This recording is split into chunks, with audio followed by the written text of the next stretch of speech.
Hi, everybody. My name is Nicholas Phan, and I'm the Artistic Director of Collaborative Arts Institute of Chicago.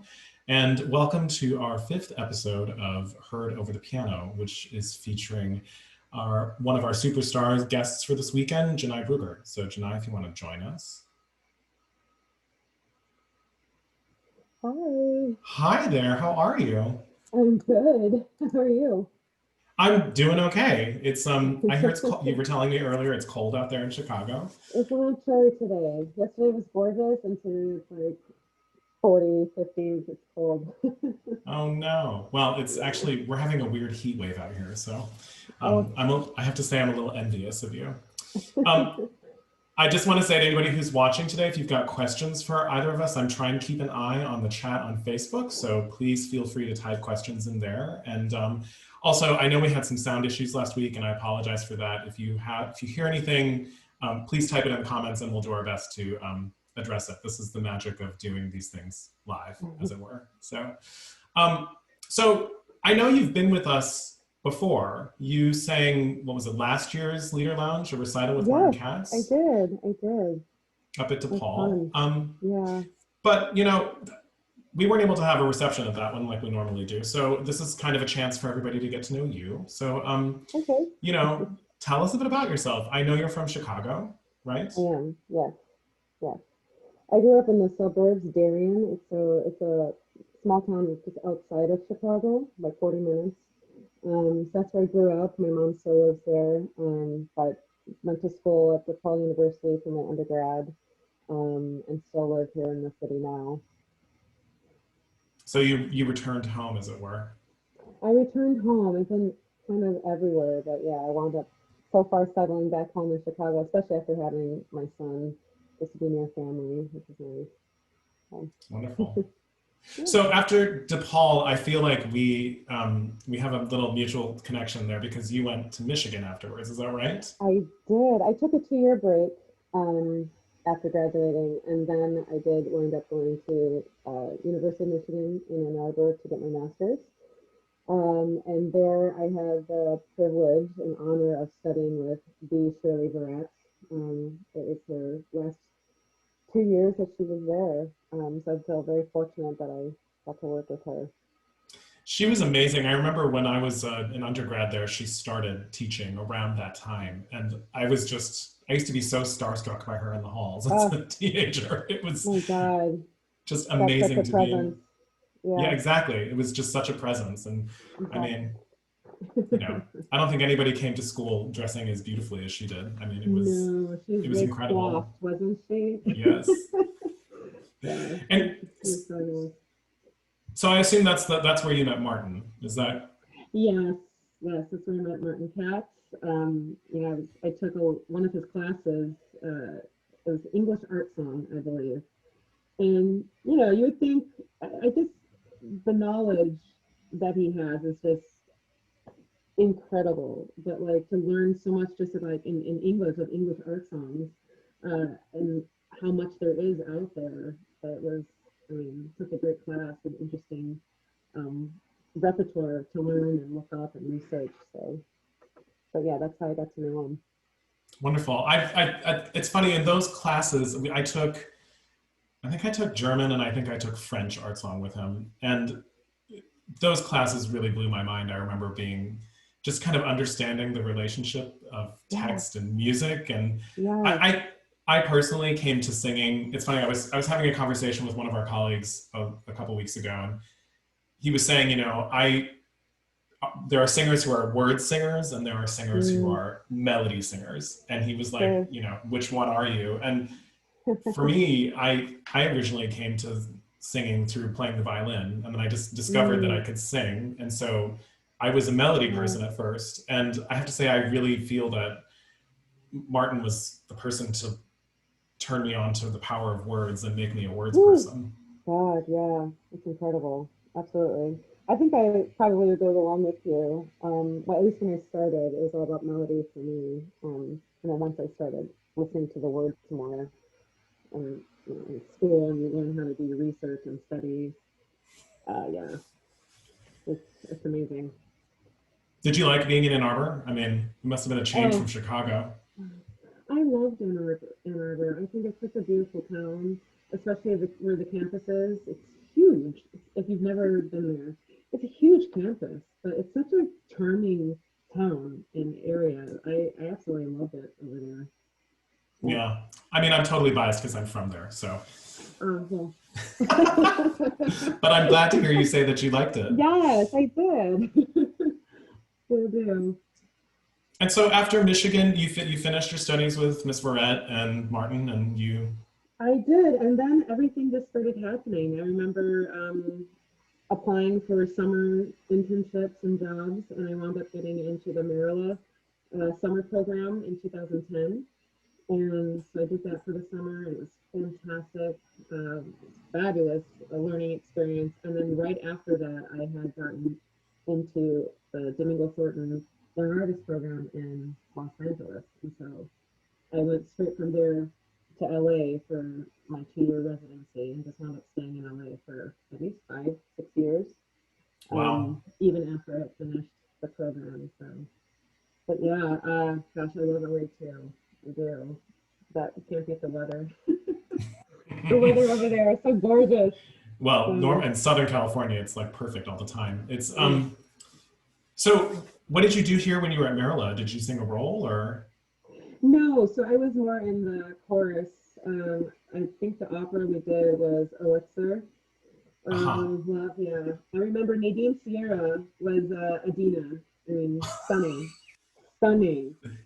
I love her dearly. So she was our Adina, and it was fun. I had such a blast. I made so many good friends and friends I still talk to today. So it was a great experience. I got a lot of one-on-one with Sherry Grunewald and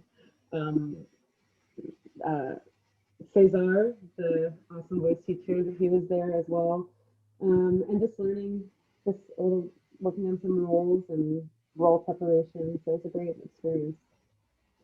It's funny, these young artist programs teach you so much about just like practicalities, right? It's like, yeah. You know, you learn how to study in school and then you leave and you learn how to make that practical at these young artist programs. Exactly. Yeah.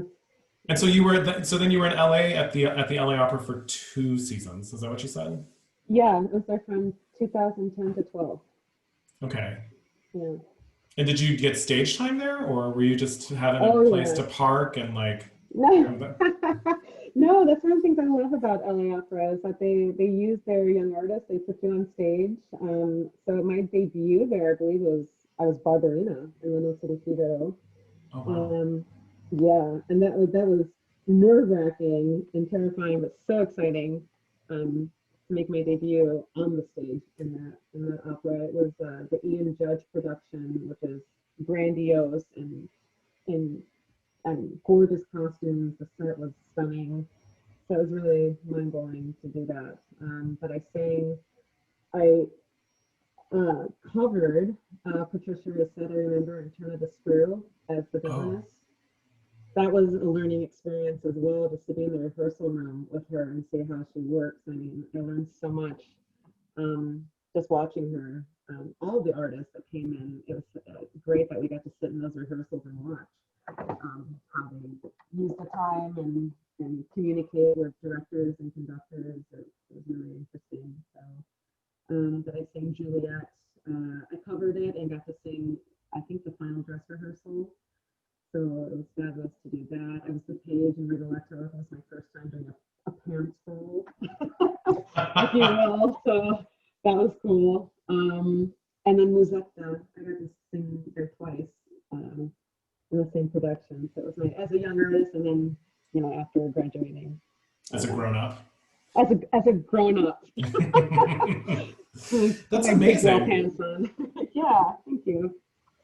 And so, I mean, did songs play any role in those sort of initial years out of, because it's, these opera programs can be very opera focused naturally because you're at an opera house, but did song play a role in, I mean, did it make appearances in your time during these times?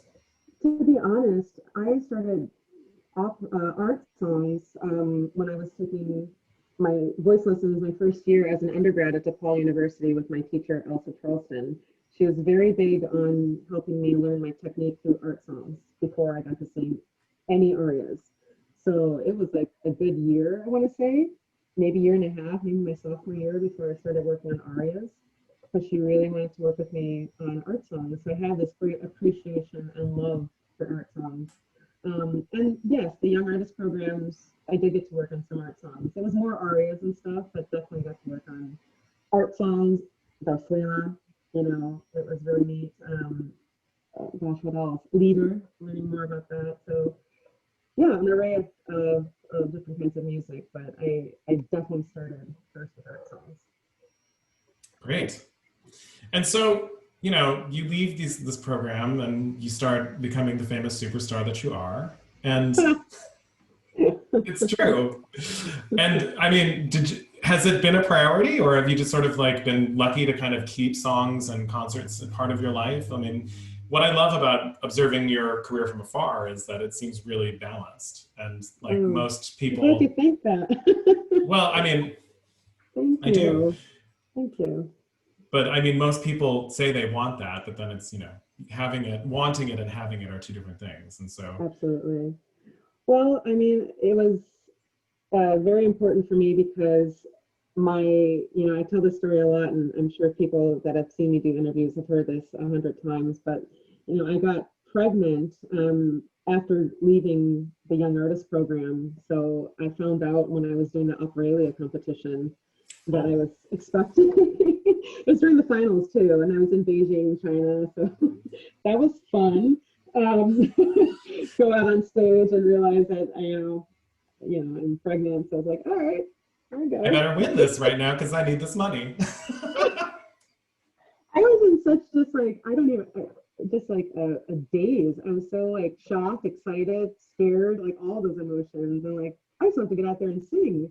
Like, oh my god, what do I do? So for me, my career and motherhood started, simultaneously at the same time, and it's been a learning experience as I go. I'm learning on my feet, kind of what works, what doesn't work, and yeah, definitely balance is huge.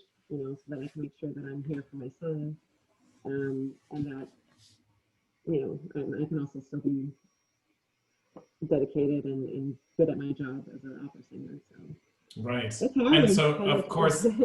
Songs and I would imagine songs and chamber concerts help with that because you don't have to be gone for. Absolutely, yeah, for sure, absolutely. Anytime you can do that, concerts, it's usually you're gone at most a week, if even. So it's definitely a lot more easy than to be gone. But my son came with me everywhere until he started school, and then it got a little bit tougher. But he was with me for everything. Since a baby up until he started kindergarten. Wow. Yeah. So when it comes to song repertoire, I mean, we'll talk about what you recorded for this weekend in a bit, but let's talk a little bit about your recital last year. What draws you to the pieces that you pick and choose to program? Oh gosh, well, a lot of that I have to give credit to Martin Katz, because he knows my voice so well after, all these years. And knows, he kind of has an idea. We like similar tastes, I guess. He was really excited about this Russian set. I remember that I did. And at the moment, I'm having a brain fart and can't think straight. It'll come to me. No, it was a set of Rachmaninoff songs, right? Yes, thank you. Thank you. Yeah. Yes, loved it. But of course, I was terrified because it's in Russian, and a lot of it is popular art song in their literature, so they know it.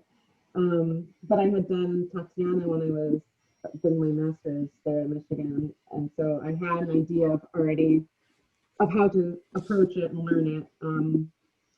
But yeah, I mean, those songs were just stunning.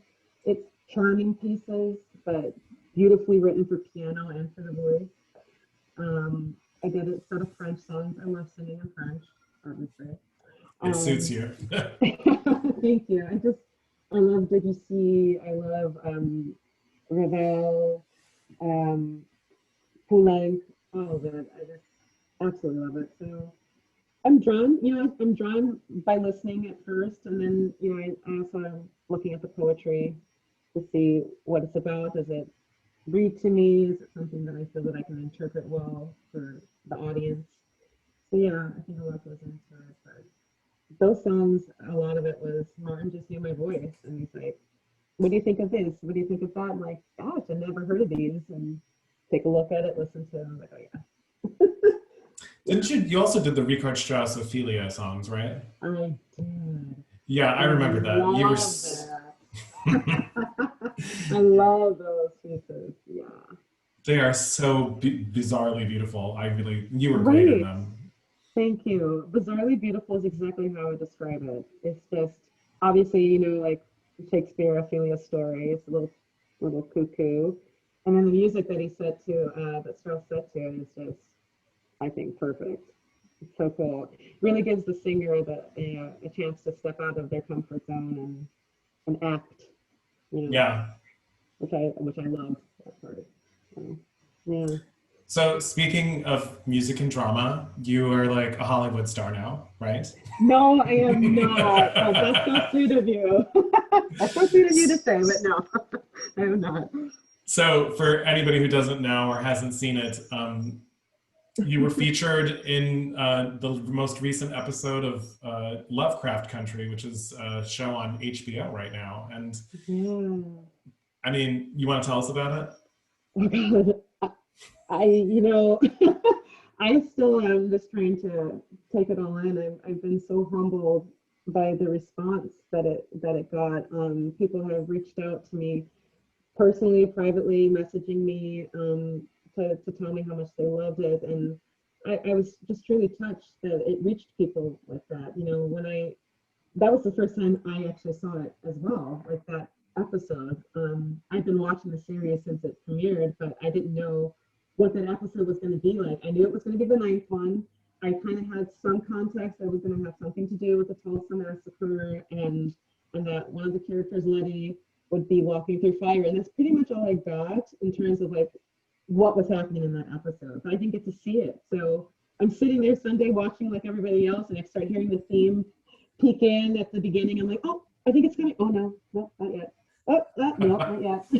So it's like on pins and needles. But when it came towards the end, I was so into the story and the acting that the cast did. I mean, my God, the acting is just Yeah. incredible. It's just That incredible. So I almost missed hearing myself because I was so drawn into what was going on and just devastated recalling, this important part of our history. So, I was just really drawn to the story there.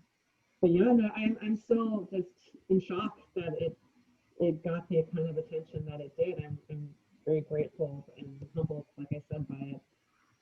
Well, I was just relieved that they asked you because sometimes when Hollywood asks people to do something classical, it's not good, right? And Oh, like you sounded, I yeah. mean, obviously you're going to sound beautiful, but you sounded exquisite, I thought, and Thank it was you. so well produced and the music is Thank beautiful. And, you. it Oh, was like, I don't, it actually, the feeling I had of the music was that it was very much like an art song. I mean, the text is a poem, right?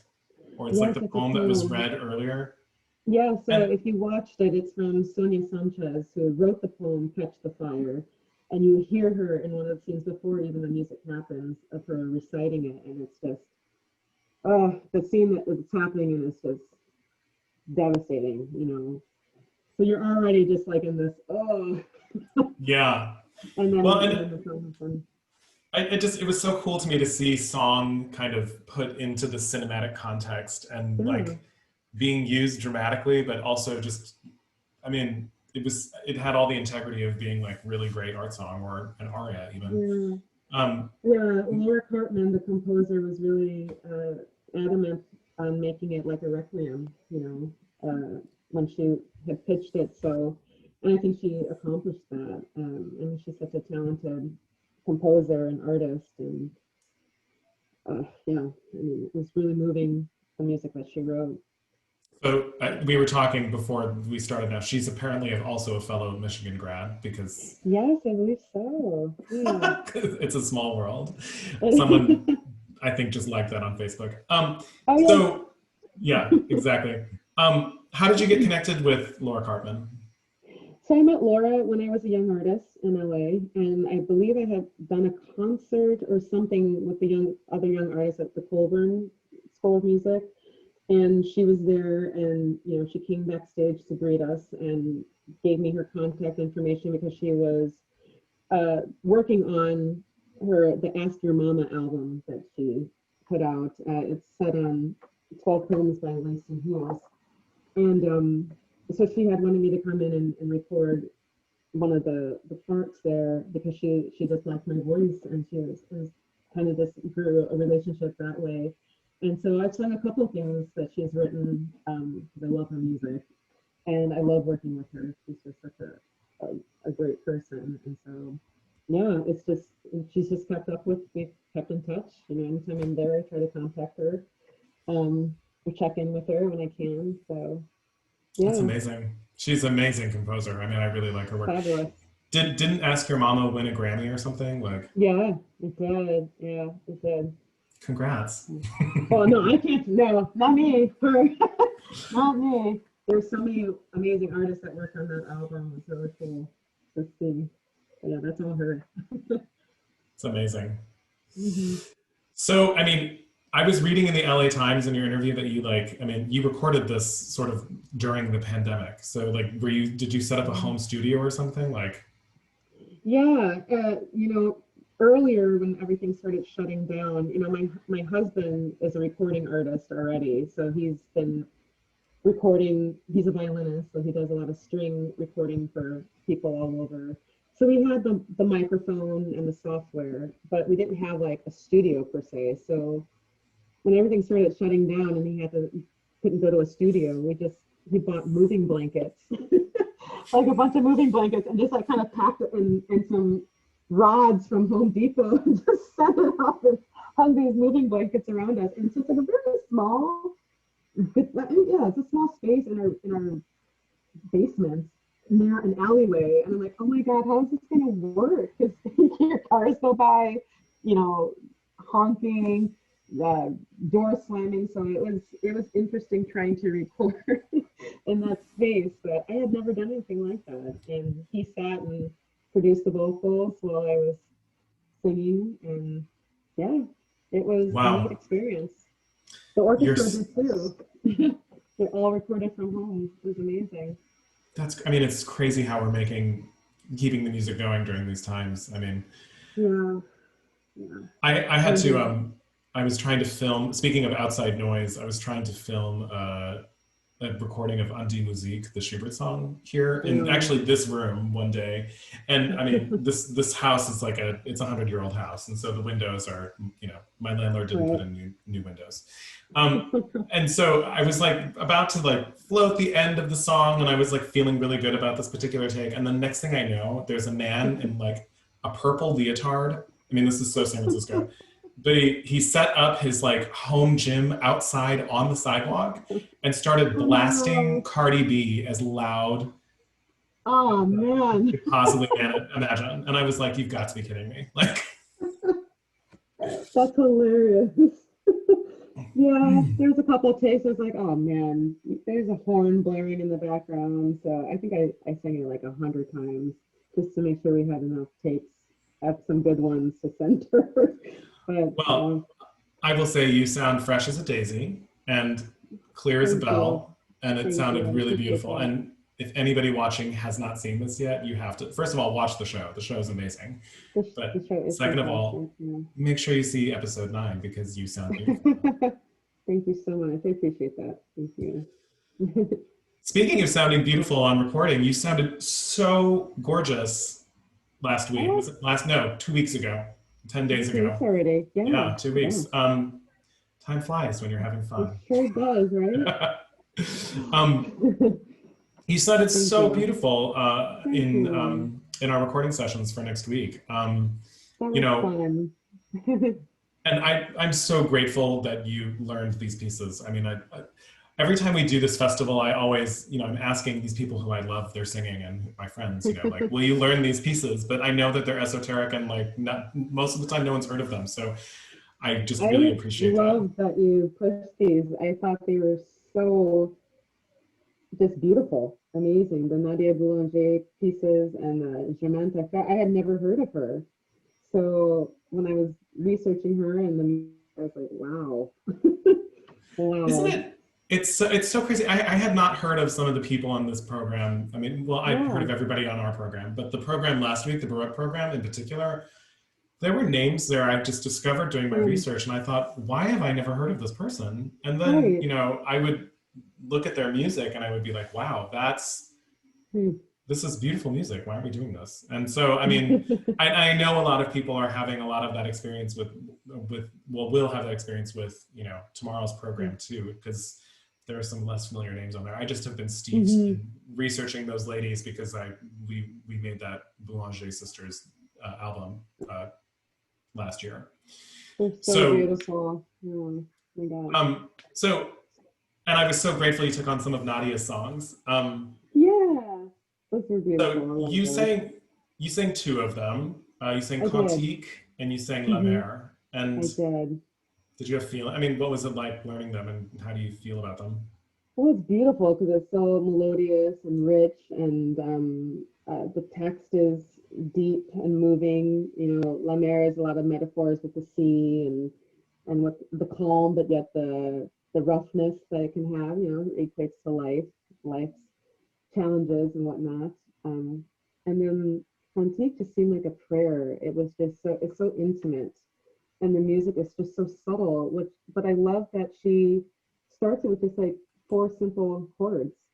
There's not a lot underneath you, and it just seemed like a prayer. Like you're just by yourself saying a prayer out loud. So I love that intimacy that she created just in those first four chords of opening it, and it stays piano most of the time until like the middle, and then right back to just being very subtle. It's brilliant writing, and It's Contique takes you such on this wave. It's just like huge. Yeah, it's just fabulous. it shows that she had a range that I kind of wish she Yeah. had the confidence to like explore further. Um, I was when I was researching for the program note that I wrote for this, which I think we just posted online yesterday. Um, I was shocked at like some of these quotes she would say about her music.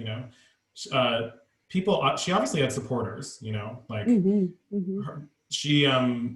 she and her sister came from a really musical family, and their Right. father actually was a composer and musician himself. And so Mm-hmm. their family friends growing up were people like Gabriel Fauré. Yeah. And yeah, I know. Yeah. And he was really supportive of her music. And she just told him once, she's quoted as saying to him, if I'm sure of anything, it is that my music is useless. And I'm just like, What?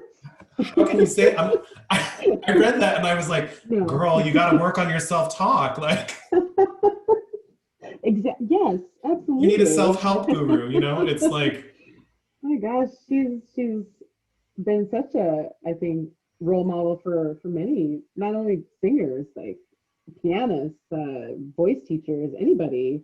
Because I felt like she's like a Renaissance woman. She did everything.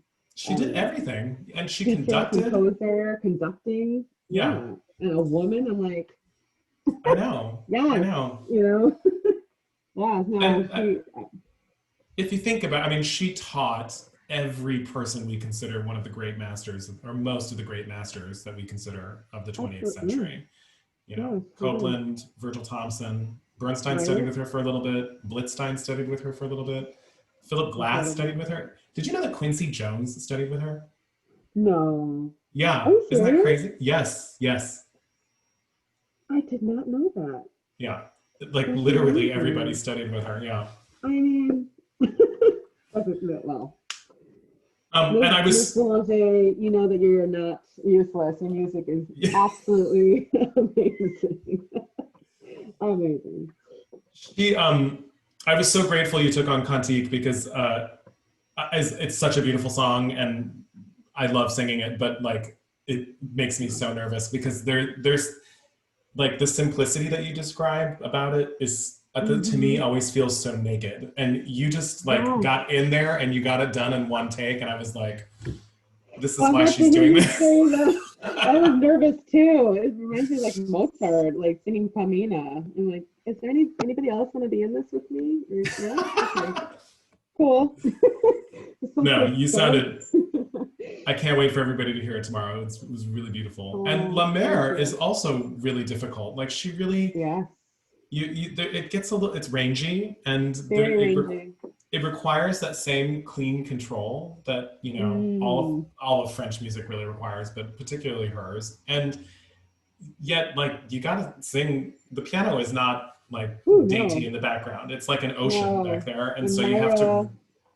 Yeah, Myra Wing played the hell out of that piano. She was fantastic. Love her. She's amazing. It was Fabulous. watching all the footage from last weekend as we tried to assemble this thing that's being aired tomorrow. I was like, Myra, it was just like moment after moment after moment of perfection. It's incredible.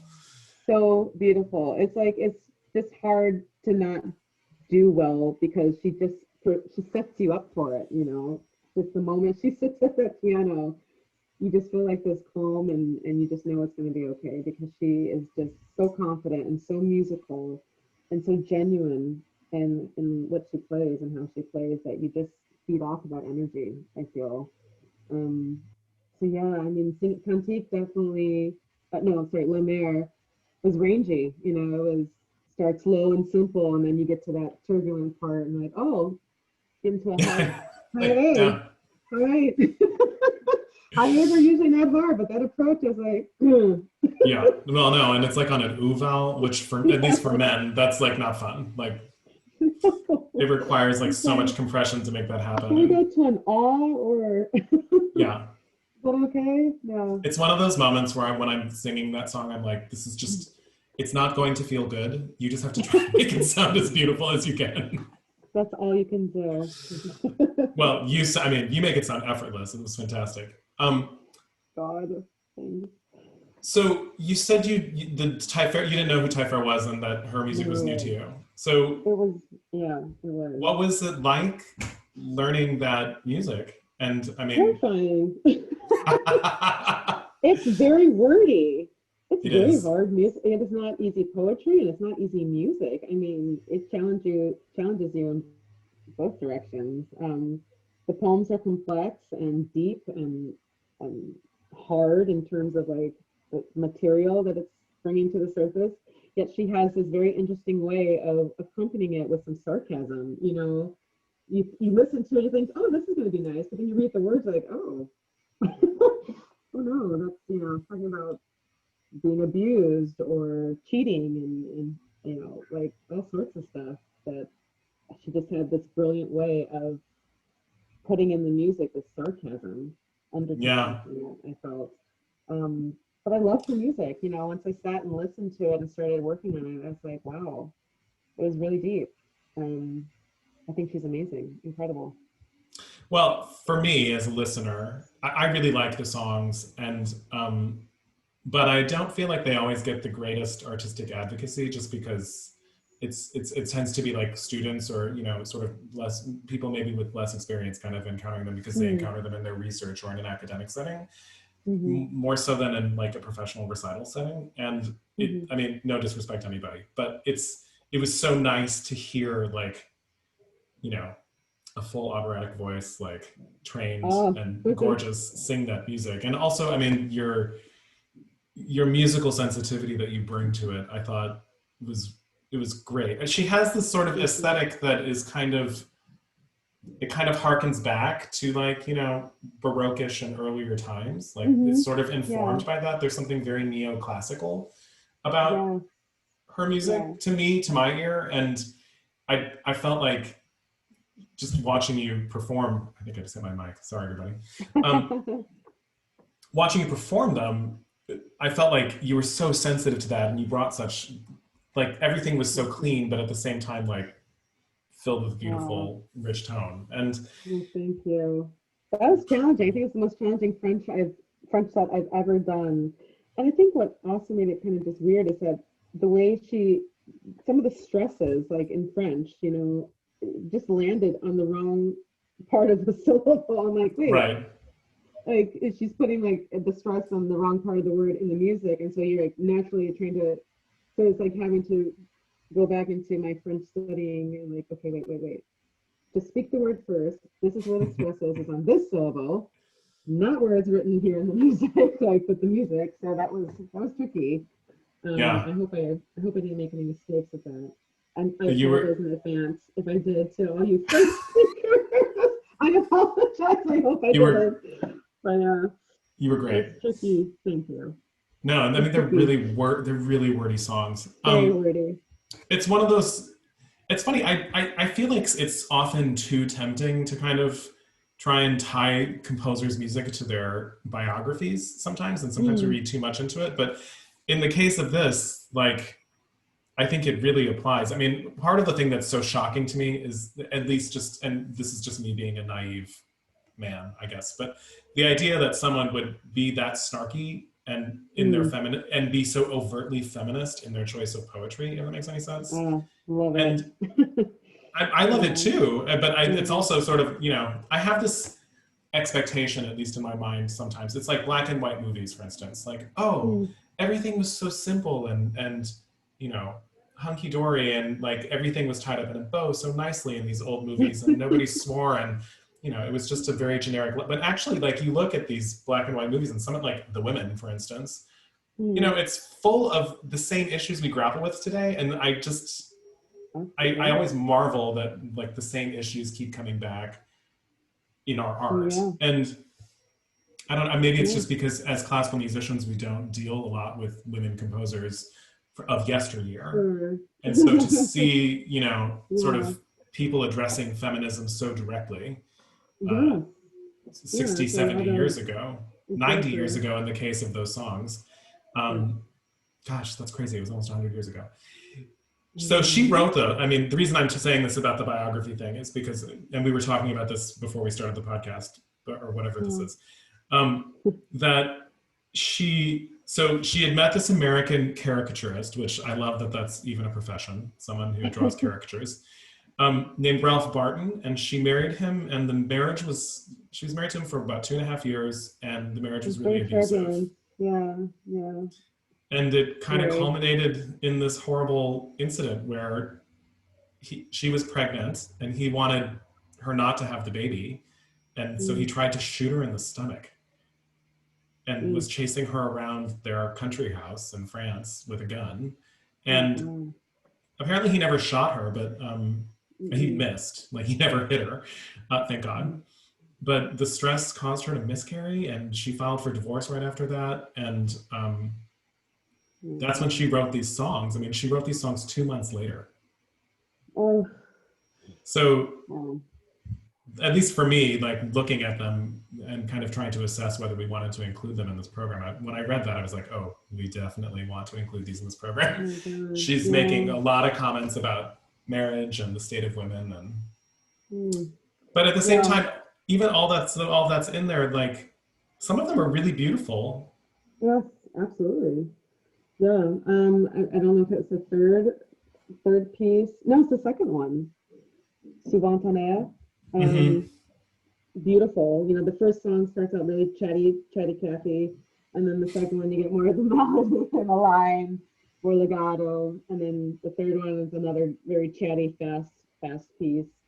But those fast pieces are it's like poking fun and but also showing like, yeah, you guys can talk all you want. I'm still gonna be me and do what I want to do, and I don't care what any of you guys think. And I was like, yes, yes. Love it. Love it. So, I really related to some of the, like just being strong and being confident in who you are and not letting the noise get to you as much as possible. And then there was some that was obviously a little bit harder to interpret. You know, it's weird, but like the infidelity stuff and yeah, I think it was the fourth one. Right. Crazy. Yeah. But On I the loved first it. one, I thought, yeah. Go ahead. no, I was gonna say the first one also has to do a little bit with fidelity too. I mean, Yes. right? Yeah. Yeah. It's Mm-hmm. I'm Mm-hmm. glad. I'm so grateful you took them on, and I'm glad you pushed for those. I loved it. I really did.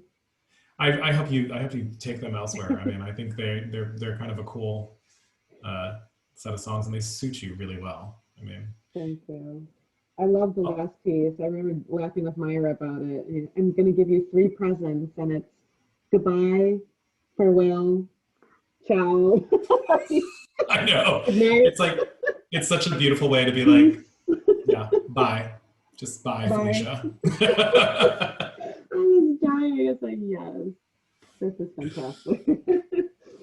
So thank you for those. It was Oh, really great music to add to my repertoire. And I hope to use it in further recitals down the line. So well, I hope you do too. I mean, they suit you beautifully. It's thank you. I hope and others use it too. I hope you like it enough to bring her music to light some more. yes, everybody who's Recite these watching, pieces. if you're a singer out there watching, like please sing these songs. And also, there's so many more Nadia Boulanger songs that are really lovely, and I Oh hope you check yeah. them out. Like, Yes. Oh yes. I you will. know, your Got it. your voice just sounds so luscious and all of that stuff. Um, Thank you. I'm gonna just say if anybody wants to ask any questions, please feel free to chime in. Everybody seems to be kind of silent today, which is also fine. Oh, Maybe we're absolutely. just answering all of your questions inherently. Um, but so during this time, do you have, I know that everything is very uncertain at the moment, but do you have things coming Mm. up aside from this? I do. Thankfully, I have been asked to come sing the Mahler 4 with the Philadelphia Orchestra, and I'll be conducted by Maestro Yannick. So I'm excited Yay. about that. It's not going to be with a live audience or anything. It'll be kind of similar to, pre-recording, and then it'll be broadcast later. But I'm excited. I love Mahler. I love the Mahler 4. It's one of my favorite oratorio pieces to sing. So I'm excited to bring that back. And then just role studying, a couple things for hopefully next season. If things, go well, we'll see what happens. I It can know. I happen. mean, So, I just feel like that's kind of the name of the game with everything right now. But yeah, are you guys yeah. filming that in Verizon Hall, or are you filming it elsewhere? You know what? To be honest, I'm not sure. I honestly don't know. I'll have to get back to you on that one. Okay. But Well, I love I would I think mean, so. the Philadelphia Orchestra is amazing, Oh, they're fantastic. and Yannick is Wonderful. incredible, and I'm sure he conducts a beautiful Mahler 4. You've done it with him Oh, before, right? I have, yeah. That was my first time working with them a couple years ago. Was on that one on that piece, and yeah, just just so genuine, so kind, and really brought out, I think, the best in me musically for the piece. I love working with him. He's so inspiring to work with, and Hmm. I I think the thing, at least from my perspective, that's so inspiring about him is that he is only concerned about music. He is not concerned about anything. I mean, music and text, but like he's a very serious musician, and Uh, but there's also like a kindness and a sense of wonder and joy about the music, and it comes from such a deep perspective yeah, for the art form, and like, sure. yeah, Yeah, absolutely, that's really special, absolutely. Yeah, I'm excited. I mean, I'm you obviously excited. share those qualities with him, so we need more of all of you in the world. Thank you, Nick. Thank you. So, aside from that, everything else is just sort of up in the air at the moment? It's kind of up in the air. Like most of my colleagues, a lot of things have either been postponed or canceled. And so it's just waiting to see what happens. Always hopeful and optimistic, but we'll see if it doesn't happen this season. Hopefully later, um, it'll come back a different season where I'll at least get to sing it somewhere. But I am role studying Zerlina, Mimi, and True Love. Hoping to bring back Liu again. She's like my favorite. Um, so yeah, so a lot of new characters that I get to dive into and prep, and old ones that I love to revisit and rediscover. So That's really yeah, fantastic. thank you. Yeah. Oh my Yeah. gosh. So when do you leave for Philly? Gosh, I think like in a couple weeks, first Wow, week or so of November. that's going to be Yeah, so beautiful. I hope so. It seems like we do not have questions today. So I'm Woohoo! gonna, I'm gonna wrap us up a little bit if you just hang on with me for 2 seconds.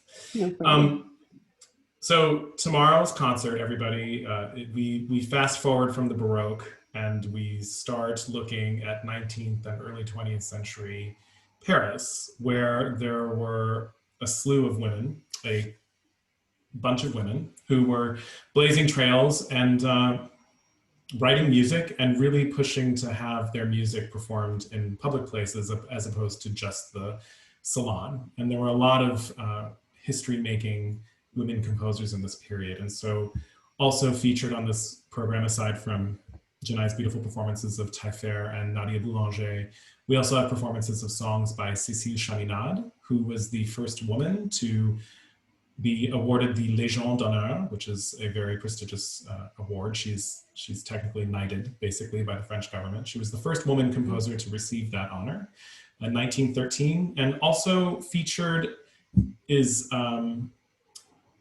music by Pauline Viardot, who was famous at the time and is remembered mostly these days as being a famous prima donna who originated a bunch of Meyerbeer roles and also was famous for performing things like Lux Orfeo. But also was an incredible composer, and she composed hundreds of pieces of music. And so we're going to perform some of her songs as well. They are incredible. And what's really interesting about her is she had this lifelong affair with the Russian author Ivan Turgenev, and he introduced her to a lot of Russian poetry. And so actually the poems that are the settings, the song settings that are featured tomorrow are actually translations of Russian poems that he introduced her to and actually translated in a couple instances for her.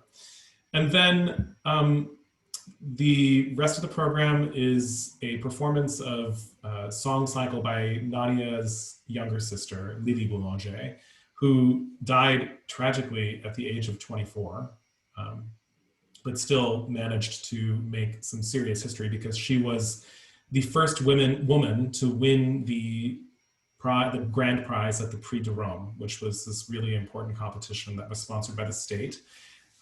And it launched the careers of people like Massenet, Gounod, Debussy, I think Bizet.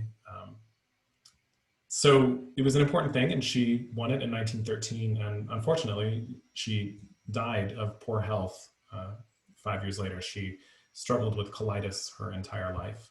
And she was very active in the war effort during World War I, and people theorize that her activities exhausted her, so she died young. And actually, she died 1 week before the premiere of this song cycle, so I'm not sure she ever heard it live.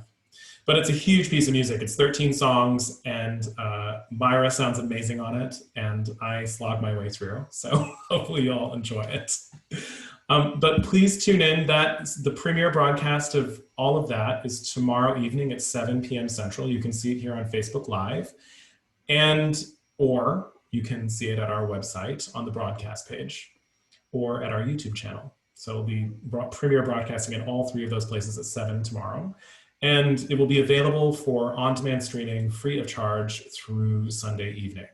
So please tune in and please enjoy. And Janai, thank you so, so much for being a part of what we do and sharing your beautiful artistry and your beautiful singing and your beautiful voice with us and your amazing musicianship. And thanks for giving us this hour here today.